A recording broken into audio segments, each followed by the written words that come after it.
Okay, I'm going to show you student view of how to submit the assignment when you use the link. We already went through how to submit the article when you download it and see the assignment is submitted, but I want to show you the option of if a student chooses this. So I'm going to click the link as the student and it's going to direct me to this right away. Would you like to make a copy?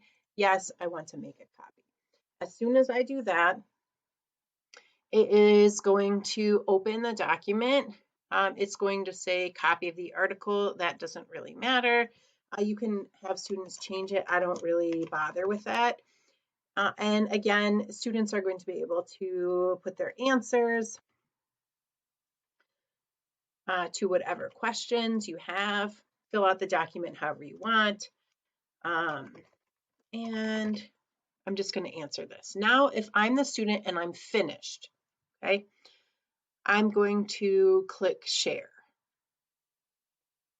And I want to change to anyone with a link can view, but students should change this to commenter, meaning your teacher is going to be able to comment on your article, okay, or your assignment, whatever it is, and click copy link and click done. Now I'm going to go back to my assignment. And if I hadn't already submitted it this way, because first of all, it's silly to submit the same assignment twice if I already did it, but I'm going to just click resubmit so I can show you how to do it. I don't want to put this here as a comment. I want to go to create.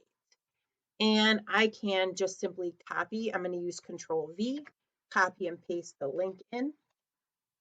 Another option is to do this. So that's usually the easiest for my students. Simply paste in the link.